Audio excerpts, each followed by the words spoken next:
Hello guys, and we're back here with an exclusive video, or special video today that I wanted to make because OrangeGlow55 on Twitter shared a video. I'll link it up here. It's a video from, I forgot the guy's name, but it's a brand new YouTuber. He only has 12 subscribers, so definitely please subscribe to him if you love Disney content. That's all he's going to be doing, all about the Disneyland Resort here in California. Again, I'll link the video right in the suggestions right over here. Also as an end screen, so you have two chances to see it. But he did a video on California Adventure, and I remember Orange Grove 55 did a video on California Adventure, and I decided it's my favorite part. California Adventure is my favorite park. Again, sorry for the coughs. These allergies in this room really ramp up. California Adventure is my favorite park, so I want to do my own opinionated California Adventure video on what I think of the park and everything. Don't worry, it will not be too long. I'll try to make it 5 minutes or less, 5 to 8 minutes. But so California Adventure. A lot of people, again, the Disneyland Resort. You have Disneyland, California Adventure. Space for a third park that won't be built in the near future. California Adventure has several distinct lands. It opened in 2001 as people call it the MTV park, as people wanted there's a lot of like silly puns and names and stuff. Like Goofy Sky School was previously named Mulholland Madness, because you're going like this, you're going, it's a wild mouse, so you're just going like this all over. And for those who have been to California, Mulholland is a road. It's a canyon road that you take to get to the beach. So it's very windy. So that's why the Wild Mouse Coaster, since it's very windy, Goofy Sky School was previously named Mulholland Madness, because it's like you're going through the canyon on Mulholland. Some cheap cutouts and all that stuff. And it was made, made very cheaply and towards the millennials and teenagers, and it failed drastically. Honestly, I've been to that version of California Adventure once. I was young. I'm 22 years old, so in 2001 I was, let's see, like, what, 19 years ago, 3?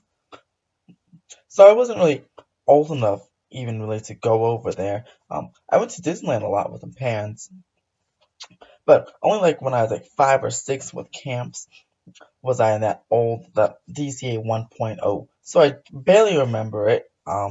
But I'd never been on the Malibu where I was 2. I don't think I was tall enough at that point, or maybe I was, but I don't know. But like I said, only been on it once. To that version once. Then just a few years ago, I revisited it because I wanted to go to Cars Land. And then I fell in love with it. My first time really going and appreciating being tall enough to do everything and being able to remember everything. I have my own car at this point, so I also can drive there. And it's the Tower of Terror, actually, that made me want to get a Disneyland annual pass. And this Tower and California Adventure that really wanted to make me get an annual pass because I knew I'd be coming back. And I did, in fact, come back that next week to ride the Tower of Terror again. That was my first time being on it at the moment. But I'm tell you some of the reasons why California Adventure is just fantastic. Yes, it has its flaws, like every every theme park, everything in general has its flaws. But definitely strides have been made, specifically Buena Vista Street. Buena Vista Street is a beautiful entry and an excellent compliment to the park. Excellent compliment to Main Street USA and Disneyland. Buena Vista Street continues its same Main Street. Plus, you have the red car trolley. Again, I'm an urban study and planning major, so I absolutely love. Like, I'm planning to work with the city of Los Angeles. I'm applying for jobs actually right now as we speak. But so the red car trolley is a great nod to LA history. LA used to have the world's largest transportation system with those red car trolleys going down Buena Vista Street in Burbank and downtown Los Angeles and Hollywood, all those places. So the fact that that 1920s theme they get a nod in California Adventure is pretty awesome. And no matter what happens with Marvel, and I definitely hope the red car trolley, whether it gets rerouted or what happens, I hope that it doesn't get altered because it looks the trolley itself looks very classic and timeless. So I'm glad they have that. Grand Vista Street is absolutely beautiful. Then the Hyperion Bridge, which is still there in Glendale. Right now, you can drive up and see it. The Monroe tracks over. That's awesome as well. So, Grand Vista Street is beautiful. Cars Land, absolutely stunning. The uses of forced perspective. It looks like I'm just walking right into the movie. Radius swings racers, long lines, but it's amazing ride. That's why it continues to have those long lines. And I believe that and Wayne Vista Street really did save the park. Grizzly Peak, that's missing and Condor Flats. That area is basically from DCA 1.0. Got to retheme and rename, but very minor details, but it's the greenest, one of the greenest areas in the entire Disneyland Resort. It's very beautiful, um, themed perfectly, going through the rapids, um, the rapids of Grizzly River Run in a nice Sacramento-esque um, forest area. And again, I've been up there. I have friends live up there. It's exactly what you see in the Redwood Forest and stuff, Sequoia Forest, and just in general, the forests in central to northern California. Beautifully themed again. We have, and sorry, this video is going to be a little bit longer than 8 minutes. I'm looking at the time now. That's 7 minutes, so sorry about that, guys. But definitely want to convey these thoughts here. The seaside pier aspect. I think it fits. I think California is screaming, although it wasn't themed to the story, it's themed to a seaside pier. And it was themed to a wooden coaster on a seaside pier, which is what we have a lot of. Belmont Park in San Diego, Santa Cruz Boardwalk in Santa Cruz, North Central California. I thought it was a great idea, and I think it's a great idea. Even within credit coaster, same type of thing. It just now has a Disney theme, and that's one of the complaints. A lot of people were saying there's no Disney characters. Well, now there's a lot of Disney characters. Pixar Pier definitely could have been executed better, but I got the job done in terms of the Disney characters. There's Disney meet and greets, meet and greet with Incredibles, Toys, Toy Story. Later this summer, Inside Out, I'm sure, and different characters of the Pal Around. It does its job of bringing more Disney characters to the park while keeping the seaside theme. Again, it has its flaws, but I like Justice Critics Carousel. Looks infinitely better than King Triton. King Triton's Carousel. The colors is more whimsical. The whole pier in general is more whimsical. The big, what do you call those big like the Tokyo Disney Sea-esque posts by lamplight lounge at the entrance and the marquee. With the animatronic Lexo lamp, it looks fantastic. So again, like I said, has its flaws, but Pixar Pier definitely stepped it up a little bit and continued what I think is an overall improvement to Disney California Adventure. And like I said, that is my favorite park. Paradise Gardens Park, the Little Mermaid area.